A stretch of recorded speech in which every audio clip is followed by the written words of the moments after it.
Bonsoir à tous et bienvenue dans Chaque Voix compte sur LCP. On est ensemble pour une heure de décryptage et de débat en direct de l'Assemblée nationale. Avec moi ce soir, Fanny Guinochet. Bonsoir Fanny. Bonsoir. Et Laurent Guimier, bonsoir. Bonsoir et Adeline. merci à tous les deux d'être là. Tout de suite, le sommaire avec à la une le coup de tonnerre pour la filière automobile française. L'usine Stellantis de Poissy dans les Yvelines va fermer ses portes pendant 3 semaines en octobre. 2000 salariés au chômage technique, c'est du jamais vu pour le site. Comment en est-on arrivé là? On va en parler avec nos 3 premiers invités ce soir. Jean-Pierre Mercier, délégué syndical sud de l'usine Stellantis de Poissy. Bonsoir. Bonsoir. Et merci d'être là. À vos côtés, Flavien Neuvy, économiste, directeur de l'Observatoire CTLM. Bonsoir. Bonsoir. Et Gérard Le Seul, député PS de Seine-Maritime et rapporteur de la commission d'enquête sur la désindustrialisation en France ces 30 dernières années. Merci d'être là. Le chiffre du jour, Fanny. Justement, un emploi sur 4 susceptible de disparaître dans cette filière, on en parlera. À suivre aussi Quelle histoire à 20h05 avec Laurent Guimier. Quelle image avez-vous choisi ce soir, mon cher Laurent? Donald Trump qui joue au docteur, il a dit beaucoup de bêtises sur la santé des enfants. Je vous explique comment il fait pour s'attaquer à la vérité scientifique. À suivre dans la deuxième partie de Chaque Voix compte, place à la question qui fâche. La reconnaissance de l'État de Palestine est-elle plus qu'un symbole? Emmanuel Macron a-t-il réussi son pari diplomatique? Nous attendons vos questions ou vos réflexions. Vous pouvez flasher le QR code qui s'affiche ici. On en débattra avec Anne Genetet, députée Ensemble pour la République, Gabriel Catala, député LFI, et Géraud Verny, député UDR. Et puis à 20h30, ce sera à Bourbon Express avec Valérie Brochard, le journal de l'Assemblée nationale, la vie dans et autour du Palais Bourbon. Avec, vous verrez ce soir, des députés qui, paraît-il, sont minés par l'instabilité politique ambiante. Voilà pour le menu du soir. Installez-vous confortablement. Chaque voix compte. C'est parti.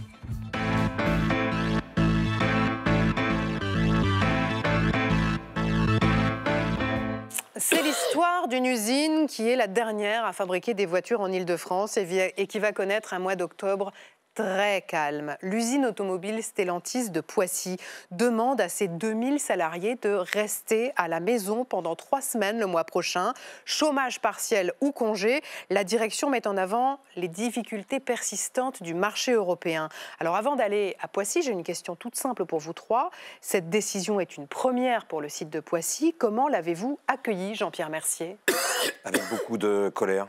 Beaucoup de colère, parce qu'il n'y a aucune justification d'une part. La direction nous avait, lors de ce CSE, nous a annoncé des baisses de ventes, mais n'a pas voulu nous donner les chiffres du commerce.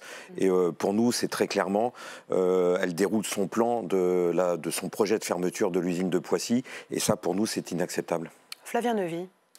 Écoutez, ça illustre quand même une crise profonde que traverse l'ensemble de l'industrie automobile en Europe, parce que c'est Stellantis aujourd'hui, mais enfin Volkswagen avait annoncé 35 000 suppressions de postes à horizon 2030 en fin d'année dernière. Il y a beaucoup d'équipementiers aussi qui ont annoncé des suppressions de postes.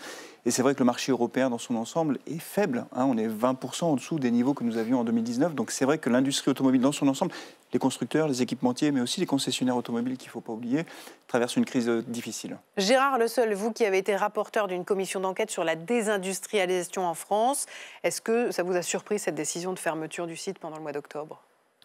C'est une décision effectivement surprenante, même si on sait qu'il y a un tassement du marché, une stagnation du marché du véhicule électrique, que l'on sait qu'il y a des chiffres de Stellantis qui ne sont pas bons déjà depuis plusieurs mois, mais en même temps ça démontre, puisque c'est un coup de tonnerre pour les salariés, qu'il n'y a pas eu le dialogue en amont pour expliquer finalement qu'il y avait peut-être une impasse technologique ou une impasse de marché, car ce qui me semble le plus important finalement dans cette décision, c'est qu'elle est liée à l'incertitude de ce qu'il va devenir, de ce qu'il va advenir de Poissy. Donc c'est préventif, c'est pas curatif. Oui, c'est pas possible d'être dans une prévention comme cela sans qu'il y ait une discussion, sans qu'il y ait une perspective qui soit mise clairement sur le tapis avec les organisations syndicales, avec les salariés, avec l'ensemble des partenaires. Donc pour moi, ce n'est pas une bonne annonce. On ne peut pas annoncer comme ça de but en blanc, même s'il y a effectivement des difficultés de marché, une suppression temporaire, 3 semaines, 12 jours ouvrés,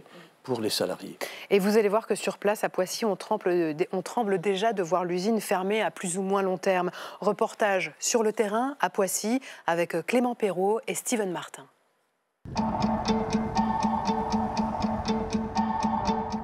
Dernier site de construction automobile en Île-de-France, Stellantis Poissy s'approche-t-il de ces dernières heures? C'est ce que pensent plus que jamais les délégués syndicaux de l'usine. L'annonce pour le mois d'octobre d'un chômage partiel de 3 semaines touchant 2000 salariés est annonciatrice pour eux d'une fin programmée. Le chômage, c'est le début de la baisse de la production qui annonce une fermeture que la direction se refuse à annoncer. Ils vont baisser la cadence, ils vont baisser la vitesse de chaîne. Ce matin, c'est devant la mairie de Poissy qu'ils ont choisi de manifester. Une réunion devait y avoir lieu avec des élus et des représentants de la direction. Au menu, des discussions pour une implantation sur le site même de l'usine du futur stade du Paris Saint-Germain. Un signe de plus pour ces salariés que l'avenir de Stellantis ne s'écrira plus à Poissy. La direction veut vendre les terrains. Qu'elle le vende au Paris SG ou à quelqu'un d'autre, ça veut dire qu'au bout du bout, il y a la fermeture de l'usine. Et ça, bien entendu, pour nous, c'est inacceptable. Réveillez-vous ! 35 ans que Farid travaille ici. Après la manifestation, il part à l'usine. Son travail, le montage des haut-parleurs des autoradios. De son poste, il a assisté au déclin progressif de l'industrie automobile. À une époque, il y avait 27 000 salariés. Et là, au jour d'aujourd'hui, il y a un tout petit peu plus de 2000 salariés dans la région parisienne. Ça va être la 3e usine, quoi. Il y a eu Aulnay, Saint-Ouen. On travaille dignement. Il est hors de question qu'on soit jeté à la rue après des années de travail dans cette usine. Il y en a qui ont laissé leur santé. Sur le parking, désormais dégarni de l'usine, Farid va débuter sa rotation. 13h, 20h35, avec le sentiment très net qu'une page se tourne à Poissy. Un sentiment qui va bien au-delà des salariés de l'usine. Au marché du centre-ville, tout le monde parle de Stellantis et ici, les responsables pointés du doigt ne sont pas qu'à la direction du site. Arrêter les moteurs thermiques, c'est stupide, c'est une spécialité européenne. L'industrie française, italienne et allemande vont payer cher les erreurs écologistes. Il faudrait peut-être essayer de voir d'autres solutions avant de couper complètement le moteur thermique. L'échéance de 2035, c'est pas jouable. Poissy n'est pas un cas isolé. Stellantis a annoncé du chômage partiel dans 5 autres sites européens du groupe. Et donc, Jean-Pierre Mercier, le mois prochain, les salariés, les ouvriers de ce site Stellantis de Poissy vont rester chez eux. Comment vous avez appris techniquement, concrètement, la fermeture du site? Vous avez reçu un mail, un message, un appel? On a été convoqué pour une réunion extraordinaire du CSE où la direction nous a annoncé... Hier, c'est ça? Hier, de but en blanc, 3 semaines de chômage, 3 semaines d'arrêt de production. Pour nous, ça a été une surprise et pas forcément une complète. Nos camarades des équipementiers nous avaient prévenus dès le mois de juillet que nous allions aller avoir du chômage en fin d'année. Mais par contre, et comment eux l'avaient senti venir? Parce qu'ils l'avaient appris par leur direction, parce que le dialogue se passe beaucoup plus fluide entre les directions et les organisations syndicales chez les sous-traitants équipementiers que chez l'usine de Stellantis, où Stellantis, c'est vraiment un patron de combat, une direction de combat qui ne veut strictement rien dire, qui est toujours dans l'opacité, toujours dans le mensonge. Et du coup, on était à moitié prévenus. Mais 3 semaines durant, non. Et du coup, c'est 3 semaines de chômage pour l'ensemble de l'activité, c'est-à-dire les équipementiers, les sous-traitants, c'est des milliers de salariés, au-delà des 2000 de Poissy, qui vont connaître le chômage et des amputations sur leur salaire. Parce que le chômage partiel n'est pas intégralement payé? Sauf pour les cadres. Les cadres, c'est 100%, tant mieux pour eux. Mais pour les ouvriers et les techniciens, on est indemnisé qu'à 84%. Et encore, dans ces 84%, c'est les 3/4, c'est versé par l'État, c'est-à-dire par nos propres impôts. Désolé, on va encore creuser la dette avec ce chômage. Et ça, c'est inacceptable. Donc techniquement, l'usine va fermer. Il n'y aura plus personne sur le site. Il y a des travaux qui vont être effectués pendant ce temps? Oui, ils vont bouger ce qu'on appelle l'atelier du pack batterie, c'est-à-dire la fabrication, la mise en place des batteries sur les voitures, pour le peu de voitures électriques qu'on fabrique encore. Mais sinon, oui, c'est un arrêt total. Et on va connaître pour novembre, décembre, soit encore du chômage, soit une baisse de cadence pour 2026, avec comme objectif, comme 2026 pour la direction, de nous passer en une seule équipe. Et c'est vraiment un plan qui se déroule méthodiquement, contre lequel, salariés de Stellantis, mais aussi les salariés des équipementiers, on doit s'organiser, s'unir et se battre contre ce plan infernal, quoi. En quoi le PSG est-il une menace pour l'usine Stellantis de Poissy? Alors le PSG, c'est la pièce qui se rajoute en plus, mais ce n'est pas l'élément déclencheur de la décision de la direction de Stellantis de fermer l'usine de Poissy. Par contre, oui, là, il y a une opportunité incroyable pour pour la direction de Stellantis, c'est de vendre ces terrains un seul acheteur, une seule négociation de vente, et derrière, c'est le Qatar qui paye. Mais pour que les téléspectateurs comprennent bien, quelle est la partie du site de Poissy aujourd'hui qui intéresserait le PSG? Vous avez des terrains vagues autour de l'usine où on peut construire un stade? On a des grands parcs qui, aujourd'hui, sont beaucoup moins utilisés. Mais c'est aussi, par exemple, le bâtiment de la peinture. Le directeur du site nous annonce en CSE, avant les congés, que si Stade vient, le stade s'implantera à la place du bâtiment peinture et va manger de toute façon une grande partie des installations. Ça veut dire on fabriquera plus de voitures à l'usine de Poissy. Ça veut dire que potentiellement, même s'il y a des futures activités industrielles qui restent encore à discuter, et là-dessus c'est le flou complet, et ma malheureuse expérience de la fermeture de PSA Aulnay en 2013 plaide quand même pour ne pas avoir confiance dans ces belles paroles, mais en tout cas c'est carrément l'ensemble du site qui va être vendu, moi j'en suis convaincu. Oui. Parce que c'est une opération immobilière qui est extrêmement juteuse et incroyable. Flavien Neuvy, c'est ce qui va se passer, vous pensez, pour le site de Poissy? Je n'en sais strictement rien, parce que d'abord je ne suis ni en contact avec le PSG ni avec la direction de Stellantis. J'écoute ce qui est dit, parce que effectivement c'est un élément de plus qui se rajoute à tout ce qui a été dit. Ce qui est sûr, si vous voulez, c'est que, au fond, parce que vous parliez d'Aulnay juste avant, c'est que quand on regarde sur ces 20 dernières années ce qui s'est passé pour l'industrie automobile en France, on a quand même eu une baisse très forte de la production automobile. On est passé quasiment de 3 500 000 voitures par an en France à l'année dernière, 1,3 million. Et il y a eu beaucoup de délocalisations. Alors, en Espagne, pas à l'autre bout du monde, mais en Europe. L'Espagne est devenue un grand pays producteur automobile, en Europe centrale aussi. Et donc, au fond, la question, c'est de savoir comment on peut repartir en croissance. Si on peut repartir en croissance, d'abord, d'une part, pour que les usines puissent tourner, qu'elles aient un taux de charge plus élevé. Et si oui, dans quelles conditions? C'est ça la question aujourd'hui. Et honnêtement, compte tenu du contexte économique qui est quand même incertain, politique aussi, qui génère beaucoup d'attentisme de la part de tous les acteurs, c'est vrai qu'on rentre dans une période, je pense, de turbulence pour l'ensemble de la filière. Mais pourquoi est-ce qu'un constructeur a recours au chômage partiel? Parce que ce n'est pas la première fois que ça arrive dans une usine qui fabrique des voitures en France. Le chômage partiel, ça permet de gérer les stocks? Oui, alors en fait, l'industrie automobile, c'est une industrie qui est très gourmande en capitaux, mais c'est relativement simple. Vous avez des usines, vous avez des capacités de production. Soit vous produisez les voitures et vous avez des acheteurs à la fin qui prennent vos voitures, soit vous produisez des voitures et vous n'avez pas d'acheteurs, ou pas assez d'acheteurs. Et donc, du coup, vous gonflez vos stocks. Et les stocks dans l'industrie automobile, c'est l'ennemi numéro 1, si je puis dire, parce que ça se déprécie très vite, ça coûte très cher. Alors qu'ils soient portés par le constructeur ou les concessionnaires, il y a quelqu'un qui porte les stocks.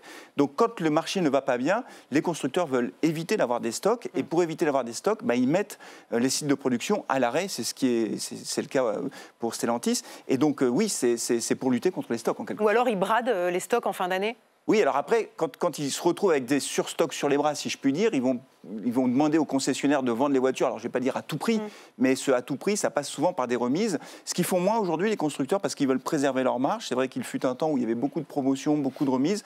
Aujourd'hui, ils sont plus dans une logique de gestion en flux tendu des stocks, plutôt que d'être dans une logique de bataille commerciale, qui pourrait profiter d'ailleurs aux automobilistes, parce que les voitures aujourd'hui coûtent quand même, les voitures neuves notamment, très cher, les prix ont beaucoup... On va y revenir justement, mais il faut imaginer qu'en 1967, sur ce site de Poissy, il y avait 2000 voitures qui sortaient chaque jour des chaînes, notamment des Simca 1000, puisque c'est là-bas qu'elle était fabriquée à l'époque. Il y a eu jusqu'à 10 000 salariés sur ce site, vous le disiez. Aujourd'hui, l'usine sort 420 voitures par jour, et cette usine fabrique notamment l'Opel Mokka. Voilà. Avant, c'était la Simca. Maintenant, c'est l'Opel Mokka qui sort des chaînes de l'usine de Poissy. Et en bout de chaîne, il y a un maillon essentiel. Vous le disiez, Flavien, c'est l'automobiliste qui se tourne vers des voitures chinoises ou des voitures d'occasion. C'est la minute pour comprendre. Préparée ce soir par Thibaut Enoch.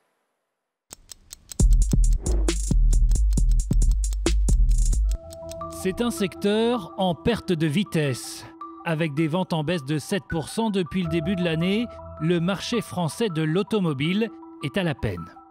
Un moteur qui tousse depuis plusieurs années. 2 millions de véhicules vendus en 2019 avant le Covid, mais seulement 1,6 million attendus pour 2025. C'est 400 000 voitures en moins, l'équivalent de la production de 2 usines à l'année. Des usines qui tournent aujourd'hui en sous-capacité dans le pays, 50% en moyenne. Mais alors, d'où vient la panne ? Premier motif, la conjoncture économique morose dont le secteur pâtit, comme le reste de l'économie. Deuxième raison plus spécifique, les prix. En 15 ans, le prix des voitures neuves a augmenté de 70%, le pouvoir d'achat, lui, de seulement 10%. Un grand écart au sujet duquel les constructeurs ont un coupable tout désigné. Les règles européennes font que nos voitures sont toujours plus complexes, toujours plus lourdes, toujours plus chères et que les gens, pour la plupart, ne peuvent tout simplement plus les payer. Mais l'ancien patron de Renault oublie de dire que les constructeurs ont aussi leurs responsabilités. En privilégiant des modèles plus gros et une montée en gamme pour augmenter leurs marges, ils ont amplifié le phénomène. Résultat, les Français achètent toujours des voitures mais d'occasion. Le marché est en constante progression, plus 0,7% encore cette année.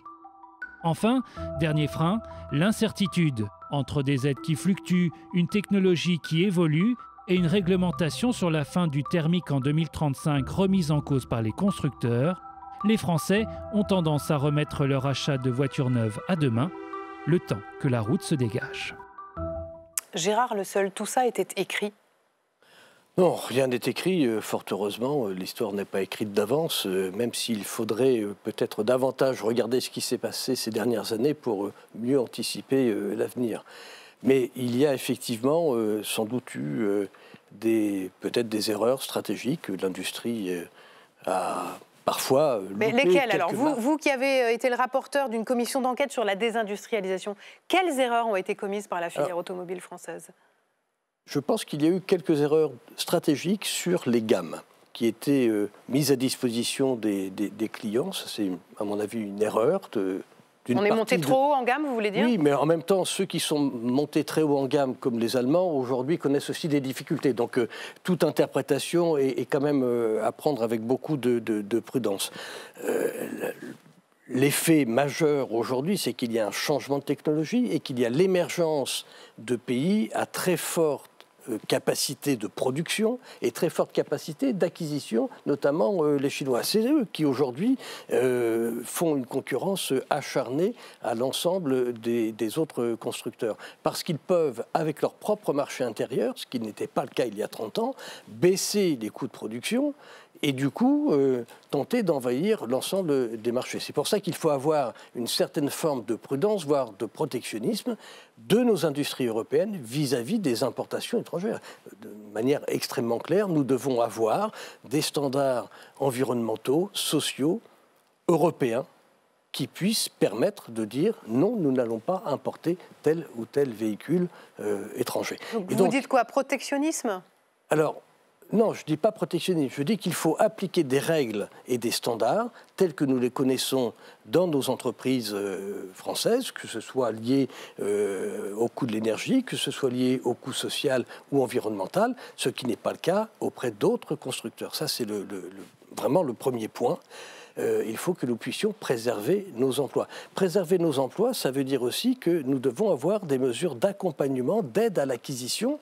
Parce qu'on parle toujours des coûts de production, mais il y a aussi l'aide à l'acquisition, l'aide à la location, l'aide à l'acquisition, qui doivent être renforcées pour des véhicules de production française et de production européenne. Laurent ? Juste une petite question. Est-ce qu'il n'y a pas, pour essayer d'ouvrir aussi une autre voie, une question dans le rapport à la voiture ?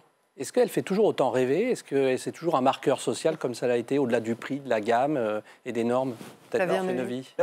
Le rapport à la voiture a changé, c'est-à-dire qu'elle est moins statutaire. C'est-à-dire qu'aujourd'hui, on n'achète pas une voiture pour montrer à ses voisins, à sa famille qu'on a réussi. Ça compte, ça, non? Ça compte, mais la notion de plaisir existe toujours. C'est pour ça qu'il y a certains modèles qui marchent très bien, on ne sait pas trop pourquoi, d'un seul coup ça marche, parce que le design plaît, parce que le style plaît. Donc cette notion de plaisir, elle existe toujours, mais par contre la contrainte économique, et ça a été dit dans le reportage, est devenue écrasante. Une voiture qui coûte 30, 35 ou 40 000 euros, les ménages français ne peuvent pas se payer ça, ou ceux qui en ont les moyens n'ont pas envie de mettre autant d'argent dans l'achat d'une voiture. Et effectivement, les constructeurs ont une part de responsabilité, pas toutes, mais ils ont une part de responsabilité parce qu'ils ont tiré les prix vers le haut. Après, par rapport aux constructeurs chinois, la concurrence, ce ne sont pas les Chinois qui sont à l'origine de l'effondrement du marché européen, parce qu'on fait 3 millions de voitures en moins chaque année en Europe. En France, c'est 500 000, mais en Europe, c'est 3 millions. C'est considérable. Donc, au fond, la vraie question, encore une fois, c'est de savoir si on peut repartir de l'avant. Moi, j'ai quand même... Il y a un point que je trouve sidérant, c'est l'instabilité des politiques publiques. Je dis ça devant un parlementaire, mais quand même, en 15 ans, il y a 15 ans, on a fait le bonus écologique à l'issue du Grenelle de l'environnement, où on a mis en place un bonus écologique, vous vous en souvenez certainement, en disant aux gens, achetez du diesel. Chaque fois que quelqu'un achetait du diesel, il touchait de l'argent. Et quelques années après, on fait complètement marche arrière. On dit, non, on va passer au 100% électrique avec une transition, une rupture technologique majeure, sans réfléchir à la chaîne de valeur, dans un laps de temps très court. Et face à nous, effectivement, il y a des concurrents chinois qui préparent ça depuis 20 ans. Donc l'instabilité des politiques publiques en matière de mobilité, je pense, pénalise tout le monde. Jean-Pierre Mercier. Mais au final, si on réfléchit 2 secondes, ou si on regarde les chiffres, les constructeurs automobiles, eux, s'en sortent extrêmement bien. C'est des milliards et des milliards de profits, de dividendes qui sont... Enfin, les bénéfices de Stellantis ont chuté de 70% l'année dernière. Ils étaient à 18 milliards. Ils étaient à 18 milliards. Et ils sont tombés officiellement à moins 2 milliards. Sauf qu'ils ont provisionné 3 milliards. Ils ont mis de côté 3 milliards pour justement financer les fermetures d'usines, les licenciements, les suppressions d'emplois. Donc au premier semestre, Stellantis est encore bénéficiaire de 1 milliard. Après avoir fait 18 milliards. Un truc de fou, excusez-moi de l'expression, 14% de marge opérationnelle. Ça veut dire qu'ils ont explosé la rentabilité de leur production. Les constructeurs automobiles sont dans une guerre permanente et mortelle entre eux pour s'accaparer des parts de marché. Sauf que dans cette guerre, ce sont les travailleurs, c'est les salariés qui en font les frais. Et qui en font les frais à travers des licenciements, des suppressions d'emplois, des fermetures d'usines. Et c'est un cycle infernal qu'il va falloir changer. Et justement, Fanny Guinochet, il y a un chiffre qui illustre parfaitement ce cycle infernal, à quel point la situation de la filière automobile ne va pas s'arranger dans les prochaines années. Près d'1 emploi sur 4 est susceptible de disparaître d'ici 10 ans en France. Effectivement, ça fait froid dans le dos. 1 emploi sur 4. C'est une étude prospective qui le dit, ce qui veut dire, grosso modo, 75 000 postes en moins d'ici 2035, d'ici 10 ans. Alors, à cause du virage de l'électrique, de l'IA et puis peut-être de certaines politiques que mènent les constructeurs. Pour vous donner un ordre d'idée, il y a 10 ans, il y avait près de 400 000 personnes qui travaillaient dans ce secteur en France. Aujourd'hui, on est à 336 000 et les attentes, c'est 260 000 d'ici 10 ans. Alors, ces emplois détruits concerneront les constructeurs, mais vous l'avez dit, c'est toute une filière, les sous-traitants, les équipementiers qui sont aussi touchés. Ça concernera aussi tous les métiers, que ce soit la mécanique, la plasturgie, l'électronique et j'en passe. Et en première ligne, ce seront les ouvriers qui seront les premiers à voir leur poste supprimé. Il y a moins d'emplois aussi parce que les constructeurs, Fanny, ont délocalisé hors de France. Oui, Flavien Neuville le disait très justement, ils sont restés en Europe tout de même, mais ils sont allés du côté de l'Espagne, beaucoup, du côté de la Hongrie, du côté de la Pologne. En France, les usines historiques comme Sochaux, Poissy, Douai se réduisent de fait comme peau de chagrin parce qu'il y a moins de production. Alors ça veut dire aussi que dans l'avenir, ces usines, on va les voir peu à peu disparaître et que dans l'Hexagone, la plupart des régions risquent d'être touchées, moins 10 000 emplois du côté de l'Île-de-France, moins 10 000 dans le Grand Est, 5 000 en moins en Normandie. La seule région dans cette étude qui semble tirer son épingle du jeu, ça serait les Hauts-de-France, parce que c'est méga factory d'usines de batteries qui ont été implantées récemment. Mais alors justement, Fanny, avec l'électrique, il ne va pas y avoir des créations d'autres emplois ? Alors, selon cette étude, il y aurait 20 000 emplois créés, mais vous voyez bien que le ratio entre les 75 000 supprimés et les 20 000 emplois créés, on n'y est pas. Ce qui suscite évidemment de la colère, parce que l'électrique, finalement, n'est pas la voie de sortie pour ces ouvriers. On a vu des manifestations lors du 10 septembre, par exemple, Blocontou, des ouvriers qui disaient « ça n'est pas possible », même dans les usines qui produisent de l'électrique. Alors, la part de l'électrique, vous l'avez dit, elle est bien en dessous de ce que l'on pouvait attendre selon Luc Châtel, qui représente la plateforme et la filière. Aujourd'hui, on est en dessous de 7 à 8 points de moins qu'attendu et ça ne va pas s'arranger parce qu'on a du mal à prendre ce virage qu'impose la Commission européenne qui veut qu'il y ait du tout électrique d'ici 2035. Et en attendant, les Chinois, eux, sont à l'offensive. Alors, ils sont à l'offensive parce que ça fait longtemps qu'ils se préparent, vous l'avez dit, plus de 20 ans, et puis que là, ils veulent absolument envahir le marché européen avec des petits véhicules et des modèles qui sont de qualité, qui sont attractifs, qui ont des prix très bas, parce que les Chinois bénéficient d'énormes subventions publiques, d'État, que ne bénéficient pas les filières en France. Et puis aussi, un ouvrier chinois coûte nettement moins cher qu'un ouvrier français, 40 € pour le français de l'heure en moyenne, contre 8 € pour les Chinois. Donc vous voyez, avec toutes ces contraintes difficiles pour notre vieille industrie automobile qui pourtant se modernise, fait des efforts, avec des salariés très investis, de rivaliser. Flavien Neuvy, est-ce que le retard pris sur les Chinois, il est encore rattrapable ? On a les ingénieurs, on a les savoir-faire, on a plein d'atouts en France. Le problème, encore une fois, c'est qu'on a voulu aller très vite, peut-être un peu trop vite, sans penser à la création de l'ensemble de la filière et de la chaîne de valeur. Et quand on passe au 100% électrique et qu'on va effectivement sur le terrain des Chinois, parce qu'ils l'ont préparé depuis longtemps, en plus, eux, ils ont une stratégie de long terme, ils voient le temps long, un peu plus que nous d'ailleurs, évidemment, on se retrouve en confrontation avec eux directement, sachant que les constructeurs chinois, on parlait de surcapacité de production en Europe, mais la Chine, c'est pareil. La Chine produit 29 millions de voitures par an pour un marché de 26, mais ils peuvent en produire 40. Et donc, le marché chinois n'offre plus les mêmes perspectives de croissance et ils ont un besoin impératif de trouver des relais de croissance. Et pour eux, évidemment, l'Europe, c'est le marché idéal. D'abord parce que c'est quand même 12 millions de voitures à l'année, donc c'est un gros marché. Que le marché nord-américain, il est verrouillé, ils ne pourront pas aller aux États-Unis et que nous, on fait le choix de l'électrique. Donc, ils se disent que c'est là qu'ils... Alors, ils prennent leur temps, hein, ils construisent des réseaux de concessionnaires, etc. Mais oui, il va y avoir de nouveaux concurrents très compétitifs qui font des voitures qui répondent à tous les standards européens. C'est-à-dire que quand vous regardez aussi les modèles chinois, aujourd'hui, certains promettent désormais plus de 1000 km d'autonomie. Qu'est-ce qui fait que nous, les constructeurs français, n'arrivent pas à atteindre cette promesse aujourd'hui ? C'est qu'on est parti plus tard, en fait, et qu'on est en train de construire la filière. Quand vous parliez des gigafactories, il y a un temps d'adaptation, en quelque sorte, pour avoir des niveaux de performance équivalents à ceux qu'ont les Chinois aujourd'hui. Et donc la compétition va être rude. C'est pas perdu, mais ça va être rude. Et on l'a vu au salon de Munich, là, au début septembre, hein, les Chinois, il y avait des stands de Chinois, mais partout, BYD, qui inondent le marché et qui font des promesses de voitures électriques plus petites, alors que nous, on a fait plutôt des gros modèles qui vont se recharger en 5 minutes. Vraiment, c'est difficile de rivaliser. Et effectivement, leur stratégie, elle est très claire. Alors, on peut mettre des barrières protectionnistes, hein, c'est ce qu'essaye de faire l'Europe, mais pour ça, il faut une Europe unie qui se met d'accord, qui prend des bonnes décisions. Mais pour l'instant, la stratégie des Chinois, c'est évidemment d'inonder le marché européen. Gérard Le Seul, l'État et les collectivités doivent-ils ou peuvent-ils intervenir ? Oui, très clairement. Et d'ailleurs, l'État, comme le législateur, sont intervenus, par exemple, pour verdir les flottes automobiles des entreprises. Parce que vous évoquiez tout à l'heure dans le reportage, à juste raison, le marché de l'occasion. Et il faut favoriser la création d'un marché de l'occasion de voitures électriques. Et pour cela, il faut qu'il y ait un premier achat. Le premier achat, ça peut être le cas pour quasi 40% par les entreprises. Donc il faut que les entreprises verdissent leur parc automobile pour permettre, 2 ans après, 3 ans après, de pouvoir alimenter un marché de l'occasion. Donc l'État peut intervenir. L'État peut intervenir, comme il l'a fait insuffisamment, à travers le leasing social pour permettre l'accès à un véhicule électrique, pas trop cher, voire à une somme modique. Là encore, ça peut permettre de faciliter à la fois l'acculturation d'une part et d'autre part le marché de l'occasion. Et puis, l'État peut intervenir aussi dans la fourniture, entre guillemets, ou dans l'installation de bornes permettant aux consommateurs de pouvoir, aux automobilistes, de pouvoir se connecter. Fanny, la seule difficulté, c'est que l'État peut intervenir, mais l'État n'a plus d'argent. Et donc, le bonus c'est pas tellement le tempo du moment.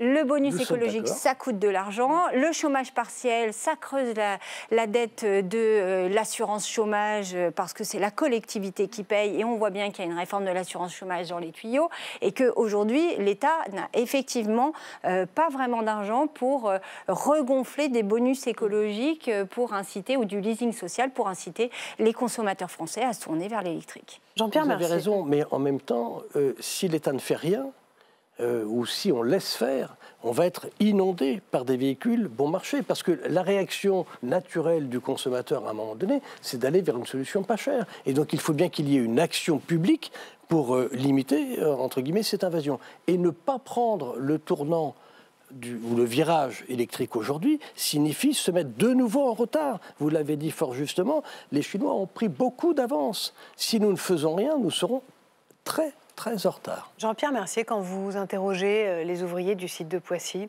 comment ils voient leur avenir? Ils se voient où dans 10 ans? Pour l'instant, ils ne se voient pas du tout. Et c'est le gros problème.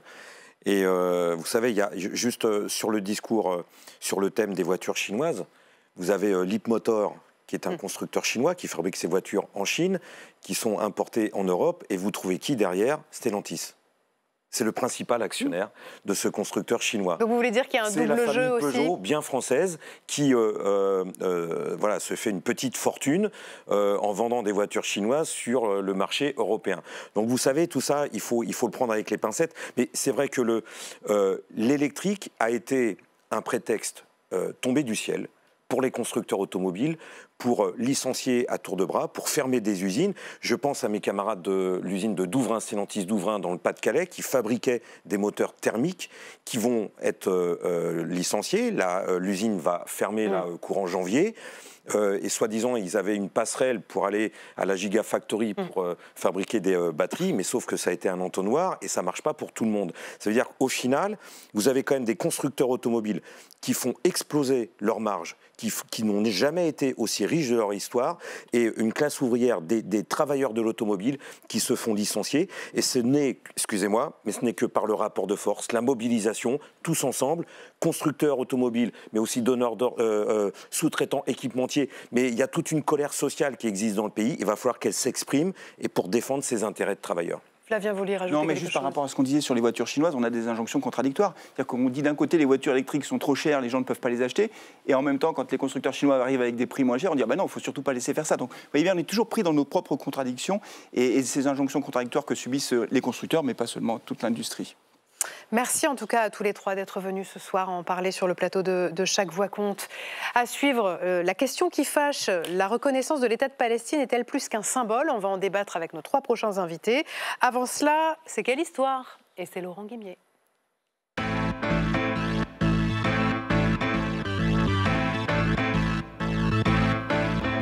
Vous savez que tous les soirs, Laurent nous raconte l'envers du décor, le dessous des cartes, derrière une image ou une déclaration. Et ce soir, c'est la dernière conférence de presse de Donald Trump, la nuit passée, que vous avez choisi de décortiquer pour nous, Laurent. Oui, on va décortiquer 1h50 à la Maison-Blanche. Le président était entouré hier soir d'un groupe de scientifiques de très haut niveau et puis de son secrétaire à la santé, Robert Kennedy Jr. Principale annonce de cette conférence, alerte Tylenol. C'est un médicament à base de paracétamol, c'est l'équivalent de notre Doliprane, que prennent notamment les femmes enceintes. Regardez ce que dit le président américain. Mais c'est une recommandation très forte, peut-être plus forte pour moi que pour le groupe, car ils attendent certains résultats d'études. Je veux juste dire les choses telles qu'elles sont. Ne prenez pas de Tylenol, ne le prenez pas. Si vous ne pouvez vraiment pas faire autrement, battez-vous comme un fou pour ne pas en prendre. Vous voyez, le message est très clair. Le président, lors de cette longue conférence, a notamment dit que, effectivement, prendre du paracétamol pouvait être associé aux troubles de l'autisme. Mais pardon Laurent, d'où ça vient et est-ce que c'est vrai? Alors, il est vrai premièrement que certaines études ont constaté une prévalence des troubles de l'autisme en plus grand nombre chez des enfants dont la maman avait pris du paracétamol pendant la grossesse. Mais la très grande majorité des études disent exactement le contraire. Il n'y a pas de consensus scientifique, ce qui fait que l'Association américaine des gynécologues est sortie de son silence hier soir en disant, en substance, jusqu'à preuve du contraire, la prise de paracétamol est sûre pour les femmes enceintes. D'ailleurs, on le sait, c'est ce qui permet d'arrêter les fièvres qui, elles, sont potentiellement beaucoup plus dangereuses pour le fœtus. Donc, en fait, Laurent, Donald Trump défie publiquement et frontalement la communauté scientifique. Comment s'y prend-il, en fait? Alors, la machine Trump s'y prend toujours de la même façon. D'abord, il y a toujours un slogan qui va marquer le grand public. N'en prenez pas. Et il l'a dit plusieurs fois dans cette conférence. Don't take it. Don't take it. Deuxième, il publie des preuves sur le site de la Maison-Blanche, mais des preuves sélectives. Je suis allé voir sur le site de la Maison-Blanche, l'administration Trump aligne les quelques études que j'évoquais tout à l'heure, qui évoquent cette corrélation, mais aucune mention de toutes les autres. Donc on est dans des vérités très parcellaires. 3, Trump, c'est Napoléon sur le pont d'Arcole. Dans l'extrait tout à l'heure, il dit qu'arrêter le Tylenol, c'est un conseil qu'il donne, lui, je cite, plutôt que le groupe des scientifiques qui m'entourent, car ils attendent certains résultats d'études. Sous-entendu, pour vous défendre, je dis tout haut ce que les autres n'ont pas le droit de dire. Et puis, quatrièmement, c'est toujours le quatrième argument, dans un moment de communication du président américain, il y a toujours l'exemple qui assomme les derniers sceptiques. Et alors, hier soir, c'était quoi ? C'était l'exemple de Cuba. Regardez. J'ai entendu que Cuba n'avait pas de Tylenol parce que c'est très cher. Ils n'ont pas d'argent pour s'en procurer ou ils ne veulent pas dépenser d'argent pour avoir du Tylenol. Et j'ai entendu qu'ils n'avaient presque pas d'autisme. Alors là, c'est très intéressant. Vous avez compris, pas de paracétamol à Cuba, pas d'autisme. Sous-entendu, CQFD, le paracétamol provoque l'autisme, à l'inverse. Et là, je crois que le président Trump va beaucoup trop loin et on déniche la manip quand même. Parce qu'en fait, il établit un lien de cause à effet. Oui, c'est un lien de cause à effet, de causalité qui est très grave, évidemment, entre un médicament et un handicap qui n'a rien à voir avec un simple lien statistique entre deux faits. Pour comprendre la différence entre les deux, vous connaissez la blague de Coluche, qui disait « La probabilité de mourir dans un lit d'hôpital est 10 fois plus grande que dans son lit chez soi. » Donc ça, c'est un lien statistique. Et il disait, c'est bien pour ça que quand on est malade, il ne faut surtout pas aller à l'hôpital. Ça, c'est un lien de causalité, ou plutôt un anti-lien de causalité. C'est pour vous faire comprendre la différence entre les deux. Et Donald Trump est allé de l'un à l'autre. L'autisme est un trouble aux causes vraisemblablement multiples. La génétique, l'environnement, beaucoup de causes sur lesquelles des milliers de chercheurs continuent à travailler. Et ce n'est pas moi qui le dis, c'est la très officielle FDA, l'administration américaine des denrées alimentaires et des médicaments. Regardez, ils ont envoyé un courrier hier soir à tous les médecins américains dans la foulée de la conférence de presse, et c'est écrit. Il n'y a aucune relation de cause à effet établie et des études contraires existent dans la littérature scientifique. Donc l'administration fédérale, on va le dire, manifeste un certain courage face à la croisade en blouse blanche de son patron. Sans doute que le mal est fait, mais il fallait quand même le souligner. Merci Laurent. Tout de suite, on passe à la question qui fâche.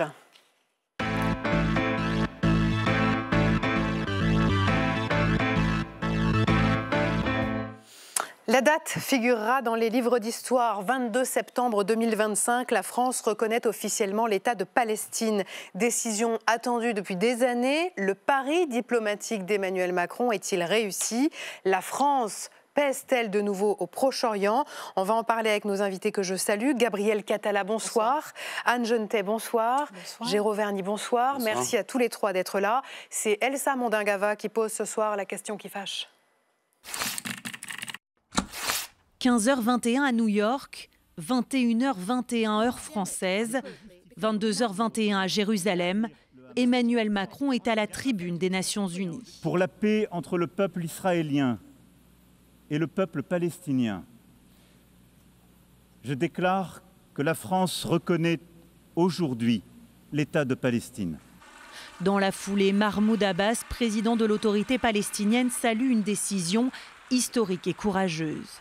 La veille, le Premier ministre israélien rejetait, lui, toute solution à deux États.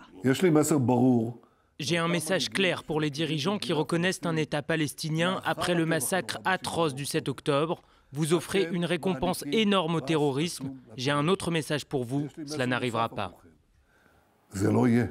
Même constat pour Donald Trump, il y a quelques heures à cette même tribune des Nations Unies. Nous ne pouvons pas oublier le 7 octobre. Certains membres de cette Assemblée cherchent à reconnaître unilatéralement un État palestinien. Ce serait une récompense trop importante pour les terroristes du Hamas et leurs atrocités.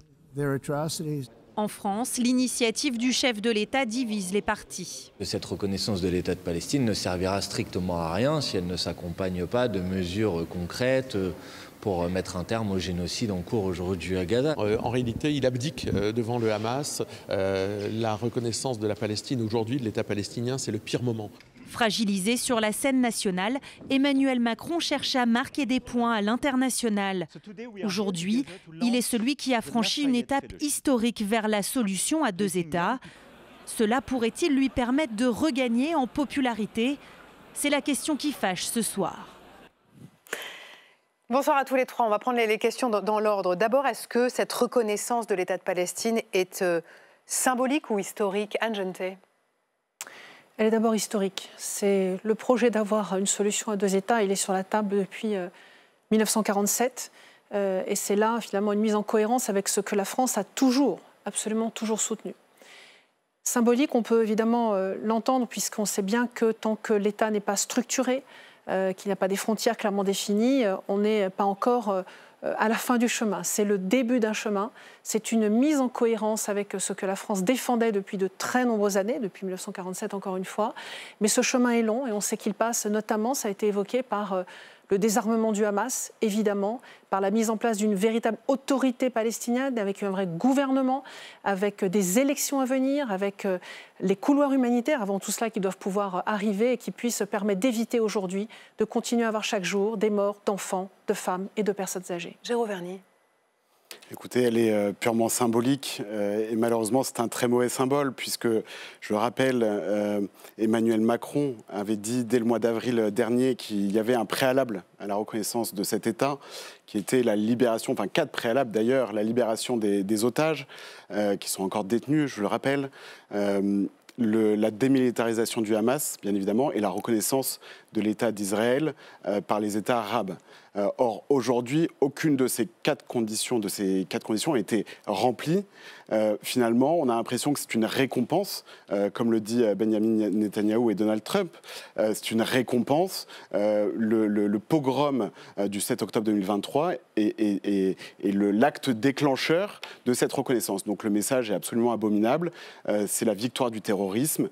Et encore une fois, on crache sur les otages israéliens qui sont encore détenus par le Hamas, je le rappelle.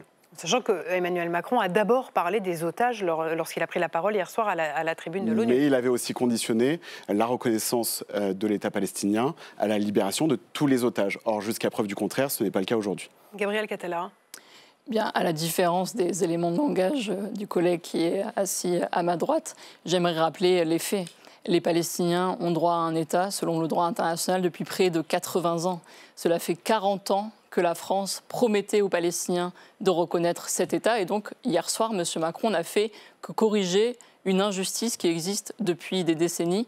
Et il a finalement sorti la France de l'isolement puisque dimanche, 148 États dans le monde reconnaissaient déjà l'État de Palestine. Mais le coup de com' de M. Macron ne va pas faire oublier le vrai sujet, qui est la complicité de la France dans le génocide à Gaza. Hier, M. Macron a par exemple parlé d'un État palestinien démilitarisé alors que la France continue à vendre des armes à Israël. Il a parlé de Gaza sans nommer clairement le génocide. Il n'a pas cité d'ailleurs une seule fois le mot. Il n'a pas parlé d'apartheid, il n'a pas parlé de colonisation, il n'a pas parlé de sanctions à l'égard d'Israël. Et donc il a évité le véritable sujet, le sujet qui est central, c'est-à-dire il a précisé sa pensée ce soir sur BFM TV en précisant que pour les sanctions, il était prêt à tout. Alors, il est prêt à tout, mais moi, depuis 2 ans, je ne vois rien. Je ne vois pas M. Macron porter à l'échelle de l'Union européenne la suspension de l'accord entre UE et Israël. Je ne vois pas M. Macron mettre en place des sanctions contre les colons israéliens. Je ne vois pas M. Macron respecter les mandats d'arrêt de la Cour pénale internationale.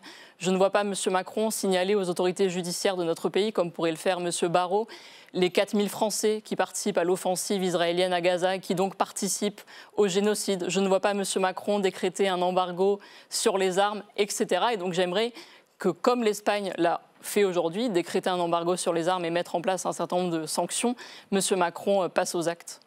De quoi parle-t-il quand il dit on est prêt à tout s'agissant des sanctions contre Israël, Anne Genetet ? Il a souligné le fait que jusqu'à présent, si certes Israël a une victoire militaire en permettant d'éliminer un certain nombre de dirigeants du Hamas, dont je rappelle que ce sont des terroristes, pour la totalité. Il ne les a pas éliminés en totalité. Et aujourd'hui, la loi de la force ne peut plus prévaloir. Et il faut absolument que la solution doit passer par un cessez-le-feu, par la libération des otages. Et il l'a rappelé, c'est dans le chemin que j'évoquais tout à l'heure. Dans ce chemin, il y a évidemment en premier la libération des otages, les couloirs humanitaires.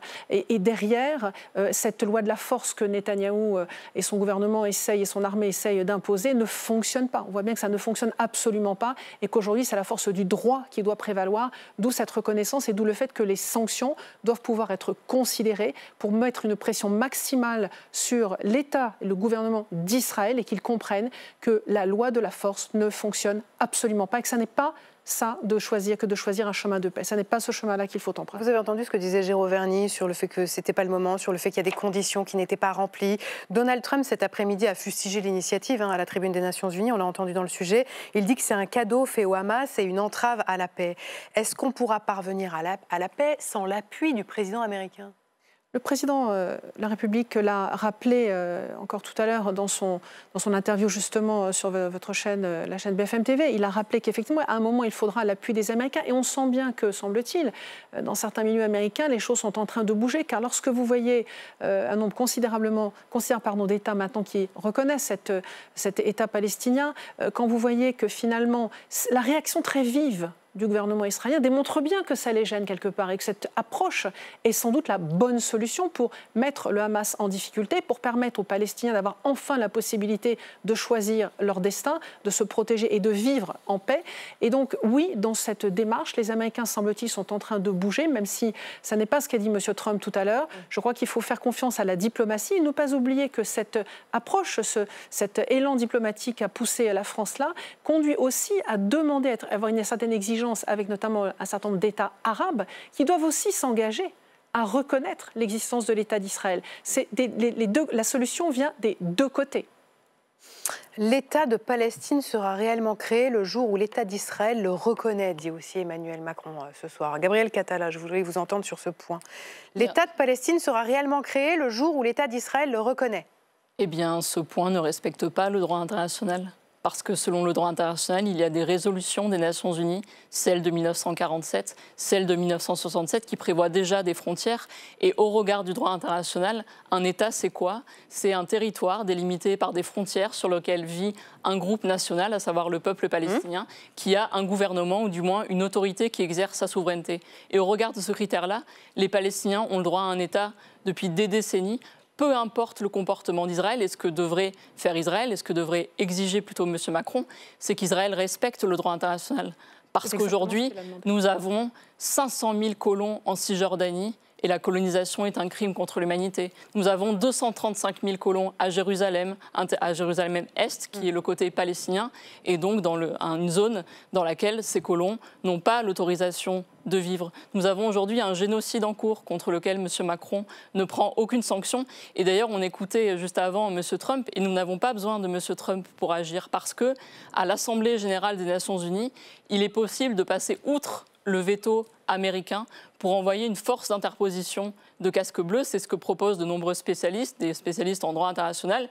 La France devrait initier à l'Assemblée générale des Nations Unies une résolution pour renvoyer des casques bleus, pour rétablir la paix, pour protéger les populations civiles. C'est totalement possible au regard du droit international et M. Macron ne le fait pas. Laurent, vous avez mal écouté, pardonnez-moi, ce qu'a dit le président Macron, puisque le président Macron a justement expliqué que l'étape suivante de ce plan, c'est justement de mettre en place une mission de stabilisation qui serait sous mandat ONU et menée par l'Arabie Saoudite, le Qatar, les Émirats arabes unis, la Jordanie et l'Égypte. C'est bien une mission de stabilisation dans le cadre d'un cessez-le-feu et de la libération des otages. Pas du tout la même chose. M. Macron a parlé d'une mission de stabilisation avec l'autorisation d'Israël. Cela n'a aucun rapport. Moi, je parle d'une mission d'interposition avec des casques bleus votés par l'Assemblée générale des Nations Unies et placés sous mandat de l'Assemblée générale. Donc vous pouvez confondre les dispositions du droit international, mais ce n'est pas du tout la même chose. Lorsque nous avons le feu israélien qui est là au quotidien, il est bien évident que l'interposition de l'ONU n'est pas la bonne réponse. Donc la mission de stabilisation sous mandat ONU est la mission de réponse dans le cas d'un cessez-le-feu qui doit être absolument obtenu avec une libération des otages. C'est la condition première et l'accès de l'aide humanitaire. Laurent. Madame Catala, vous disiez coup de com' tout à l'heure et en même temps, c'est vous-même qui évoquiez 82. François Mitterrand, discours de la Knesset. Comment on va de l'un à l'autre? Pas une seconde, vous n'imaginez que le geste d'Emmanuel Macron puisse faire bouger les lignes? Pas une seconde, vous pensez que c'est autre chose qu'un coup de com'? Le geste a le mérite de reconnaître que les Palestiniens sont un groupe national et de reconnaître que la France les reconnaît en tant que tels. Mais moi, je préférais que M. Macron propose à l'échelle des Nations Unies que la Palestine soit membre permanent de l'ONU, par exemple. Et j'aimerais qu'au-delà de reconnaître l'État de Palestine, il fasse en sorte de ne pas reconnaître un cimetière et que donc il prenne des sanctions pour faire cesser le massacre en cours. Il est évident que M. Macron a agi uniquement sous la pression populaire parce qu'il était obligé de prendre au moins un acte depuis 2 ans. Il ne faisait rien jusque-là à part bavarder et gesticuler. Donc hier, on a eu enfin des actes pris à l'échelle des Nations Unies, mais maintenant, je crois qu'il est l'heure de prendre des sanctions, parce que l'État palestinien, tel qu'il existe aujourd'hui, n'est pas un État viable et sa population continue à être exterminée par Israël. Le voisin n'est pas d'accord. Ah, écoutez, moi, je trouve ça étonnant. Je dirais pas drôle, parce que manifestement, on est dans une situation qui est grave, mais je trouve ça étonnant que l'extrême gauche revendique le principe de nation et qu'il le revendique toujours à l'égard de nations étrangères. Ce serait bien que vous ayez le même ressenti pour la nation française, que vous défendiez avec autant de vigueur. La nation... En fait, je vais vous expliquer, puisqu'il faut faire de la pédagogie. Vous dites que la nation palestinienne doit être reconnue. Bon, bah, écoutez, je vous invite à considérer la même chose pour la France.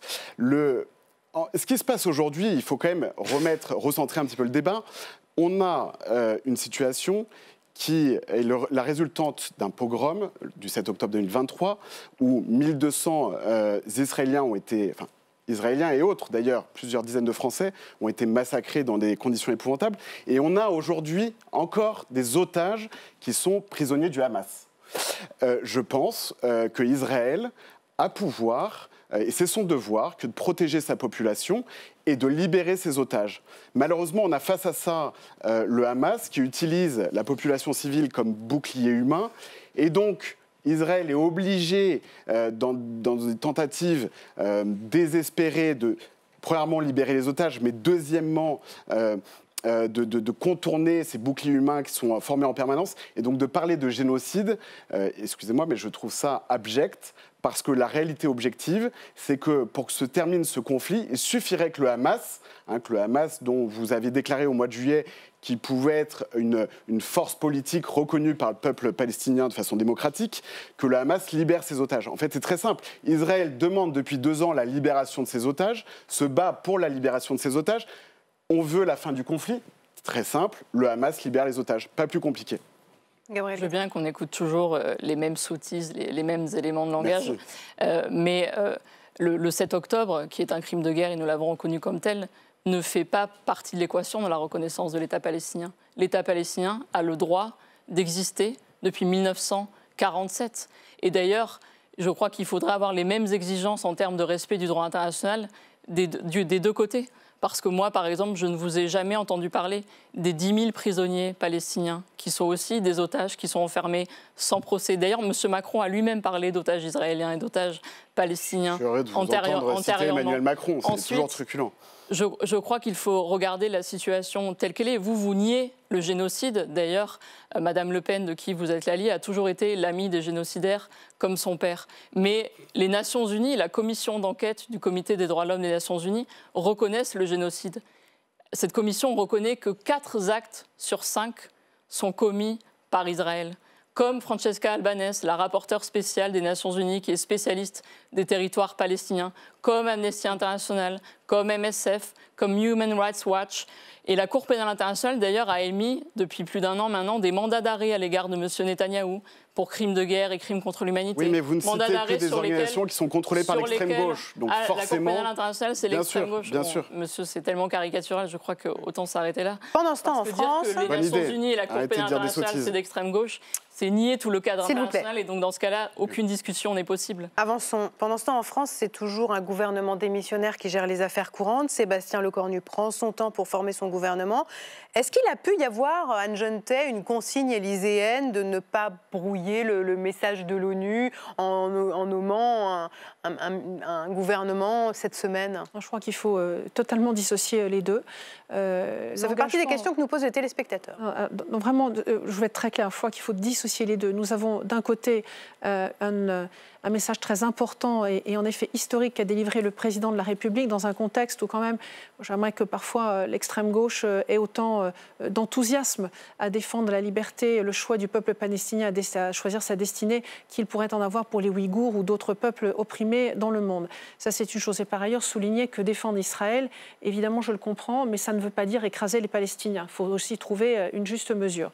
S'agissant du gouvernement actuel, actuelle, je crois que le Premier ministre, M. Lecornu, a été extrêmement clair. Le sujet aujourd'hui, vous le voyez bien, il continue à consulter.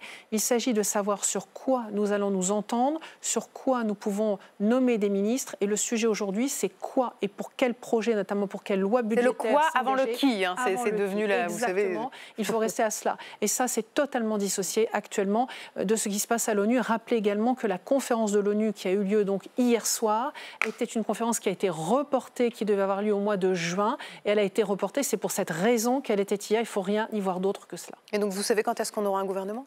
Ah ben ça, je n'en sais pas plus que vous. Je n'ai aucune raison de le savoir. Merci en tout cas à tous les trois d'être venus débattre de ce thème ce soir sur le plateau de Chaque Voix compte. Vous ne bougez pas tout de suite, c'est Bourbon Express avec Valérie Brochard.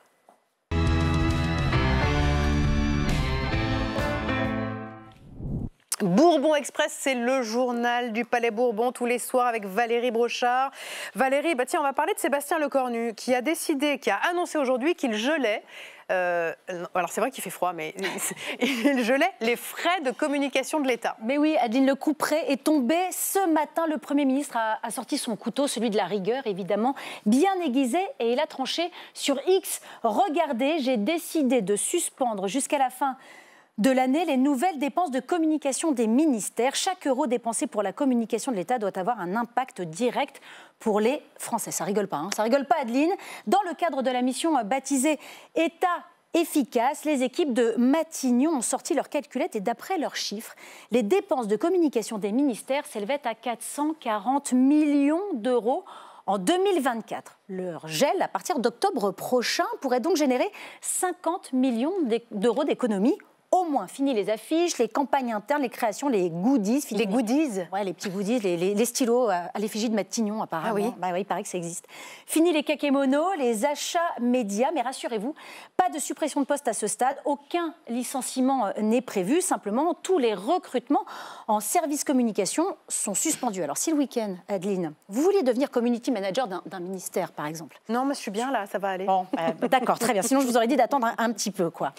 Il montre l'exemple, le Premier ministre, il faut serrer la ceinture et arrêter la com à tout va? Je crois qu'au-delà de serrer la ceinture, c'est d'abord à s'assurer de l'efficacité de l'État. Nos concitoyens, ce qu'ils nous demandent, c'est un État efficace. Ce n'est pas forcément un État qui communique à outrance, qui explique ce qu'il fait, ça très certainement, mais qui soit efficace au quotidien, au service des Français. Bon, tant pis pour nos stylos Matignon. Tiens, puisqu'on parle d'argent, direction la Commission des affaires économiques de l'Assemblée nationale. Oui, Adeline, où les 5 principaux syndicats de l'agriculture française se sont retrouvés autour d'une table ronde invitée par les députés à échanger sur leurs problématiques et surtout comprendre leur colère, qui monte particulièrement en ce moment autour d'un accord, tous bords confondus. Pour eux, le Mercosur, c'est non. Écoutez. L'heure est grave. Avec le traité du Mercosur, c'est un véritable agricide qui se prépare. La faillite annoncée de milliers d'exploitations françaises et la capitulation de la France face à la Commission européenne. Nous nous sommes mobilisés auprès de l'ensemble de nos collègues européens pour faire en sorte que, y compris dans les pays qui sont favorables, je pense à l'Allemagne, je pense à l'Espagne, l'ensemble des agriculteurs qui se regroupent dans un syndicat qui s'appelle le COPA, qui siège à Bruxelles, qui représente les 27 États membres, nous avons tous co-signé dans les 27 pays une déclaration pour dire notre refus de voir ce sujet. Bloquer l'accord du Mercosur, c'est d'intérêt général. Cela ne concerne pas uniquement notre corporation, mais toute notre société. Ça déstructure nos territoires, ça déstructure notre agriculture, ça tue les paysans et les paysannes. Voilà, le message est clair et il sera le mot d'ordre de la journée de mobilisation qui aura lieu ce vendredi. Et d'ailleurs, Chaque Voix compte en public vendredi prochain, spécial agriculture, consacré donc à cette journée de mobilisation des agriculteurs, Valérie. Tiens, à l'Assemblée nationale, on voyait, là, il y a des commissions, il y a des tables rondes. Il y a aussi des députés qui n'ont pas le moral. Ouais, c'est l'un des titres du Figaro aujourd'hui. Regardez, les députés sont perdus. Ils ne savent pas où ils vont. Ils attendent avec très grande impatience la composition du nouveau gouvernement et avec elle les lignes directrices, les caps, une instabilité politique qui mine certains de nos parlementaires. Ils se sont confiés au micro de Marco Pommier. Ce qui est sûr, c'est que nous, on aimerait bien que l'Assemblée nationale puisse travailler. Nous, on aimerait pouvoir, moi en tout cas, j'aimerais pouvoir très rapidement écouter le discours de politique générale de M. Lecornu, de pouvoir le censurer, que le Parlement puisse faire son travail. Est-ce que j'ai l'air d'être miné par quoi que ce soit? Non, je ne suis miné par quoi. Évidemment, je préférerais qu'il y ait un gouvernement, que les choses avancent. Ce qu'on fait, c'est qu'on sait que le futur gouvernement va forcément déposer un budget de la sécurité sociale et un budget de l'État. Et donc, on travaille en amont sur les amendements qu'on aura à déposer. Qu'on soit miné par l'instabilité politique, oui. S'ennuyer, non. Ceux qui s'ennuient, ils n'ont qu'à venir avec moi sur le terrain, ils verront qu'il y a quoi de ne pas s'ennuyer toute la journée. Jérôme Vernier, je vous voyais sourire, voire même rire. Oui. Vous vous ennuyez, vous, en ce moment ? Écoutez, j'ai la chance d'avoir une double casquette parce que je dirige un groupe industriel. Vous voyez, aujourd'hui, par exemple, j'étais en pleine reprise d'une entreprise qui a été liquidée. Donc non, je ne m'ennuie pas, je crée de la valeur, j'essaye de générer de la richesse pour combler le trou d'un État en déficit permanent. Et au contraire, je pense que quand l'Assemblée est en sommeil, c'est pas plus mal, ça évite de voter des âneries, comme on en fait malheureusement tous les jours. Je rappelle, si vous me permettez, que le parlementaire a 3 missions. Certes, voter la loi, mais il doit également évaluer les politiques publiques, contrôler l'action du gouvernement. Et ça, je peux vous dire que ça nous prend également beaucoup de temps. Et être aussi en circonscription, c'est ce qu'avaient l'air de dire aussi les députés. C'est ce que nous faisons, d'évaluer les politiques publiques, de contrôler l'action du gouvernement. C'est ce que nous faisons, c'est aussi notre travail quotidien. Nous ne chômons pas. Il n'y a pas de gouvernement. Et puis, on regarde aussi la cérémonie du Ballon d'Or, semble-t-il, chez nos élus. Bah oui, parce qu'il y a un État qui ne s'ennuie pas non plus, avec ou sans gouvernement. Il trace sa route, vous allez le reconnaître tout de suite à l'écran. Bah c'est Gabriel Attal. Voilà, le député macroniste a sorti son téléphone hier vers 22h30 pour féliciter le président de la République. Ah bah oui, pour la Palestine. Bah non. Non, excusez-moi, je me suis trompée. Il n'a pas du tout salué la reconnaissance de l'État de Palestine, reconnue en bonne et due forme par Emmanuel Macron à l'Assemblée générale des Nations Unies, un fait politique majeur pour la France, pour le reste du monde. Vous l'avez dit, en fait, il a plutôt félicité Ousmane Dembélé pour son Ballon d'Or. Si le silence du patron du parti présidentiel voulait se faire très bruyant, c'est réussi. Comment ça se fait que Gabriel Attal n'a pas salué cette étape Il y a un soutien qui n'est prêt à aucune ambiguïté du parti Renaissance à la déclaration du président de la République hier. Il n'a pas sauté parce qu'il y a un désaccord majeur entre M. Attal et M. Macron. D'ailleurs, M. Attal s'est opposé à la création d'un groupe d'amitié France-Palestine à l'Assemblée nationale. Il a essayé de faire pression sur les autres députés.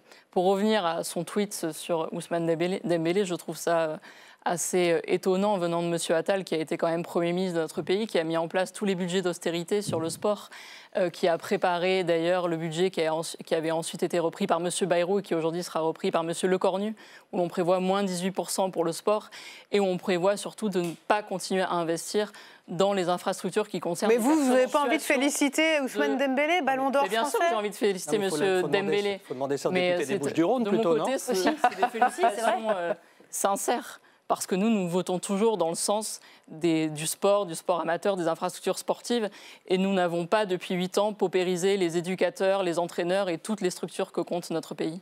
Bon, on va passer aux Journées du patrimoine. C'était le week-end dernier et ça a été un franc succès. Mais oui, Adeline, regardez cette queue interminable sous la pluie. Eh bien, ça n'a pas découragé les 11 500 visiteurs qui s'étaient inscrits et qui ont pu visiter le Palais Bourbon le week-end dernier. Un record, me disait cet après-midi le cabinet de la présidente de l'Assemblée nationale. Information vérifiée auprès du service de presse du Palais Bourbon. C'est en effet un record de fréquentation depuis 2019. Comme quoi, même sans gouvernement, même un peu morose, eh bien, l'hémicycle attire toujours autant. Mais ça, c'est parce que vous en aviez très bien parlé dans Bourbon Express jeudi dernier en nous montrant les images de la bibliothèque restaurée de l'Assemblée nationale. Voilà pour le succès des Journées du patrimoine. Donc un gouvernement peut-être d'ici la fin de la semaine prochaine. Anne Jonta, il y a une petite musique qui monte qui dit que le Premier ministre Sébastien Lecornu sauterait l'étape du discours de politique générale pour aller directement se consacrer au budget.